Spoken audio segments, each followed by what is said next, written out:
தன்னை லேகியம் விற்பதாக கூறிய முன்னாள் அமைச்சர் RP உதயகுமாருக்கு தமிழக பாஜக தலைவர் அண்ணாமலை பதிலடி கொடுத்துள்ளார்.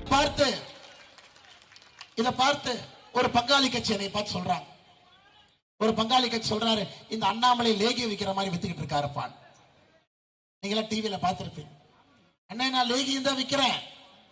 நம்ம லேகியத்தை வாங்கி குடிச்சா குடும்பாட்சி இருக்காது, லஞ்சலாவண்யம் இருக்காது, அடாவடித்தனம் இருக்காது, நம்முடைய லேகியத்துல ஊழல் செய்யணும் இருக்காது, தரையில தவழ மாட்டீங்க, நின்று கொண்டு நேர்மையாக ஆட்சி செய்வீர்கள் நம்முடைய லேகியத்தை வாங்கி குடித்தா.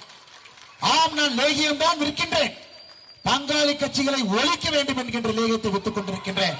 தமிழக மக்கள்ல 195 தொகுதிகளாக அந்த லேகியத்தை வித்துக் கொண்டிருக்கின்றேன். ஐயா, நேரம் வந்துருச்சுங்க அதை பத்தி பேசுறதுக்கு. இனி நாம் இதுக்கு மேல பேசாம இருந்தா தப்பாயிரும். அதற்கான நேரமும் காலமும் வந்துவிட்டது. செய்திகளை உள்ளது உள்ளபடி தெரிந்து கொள்ள ரெஃப்ளெக்ட் நியூஸை சப்ஸ்கிரைப் பண்ணுங்க.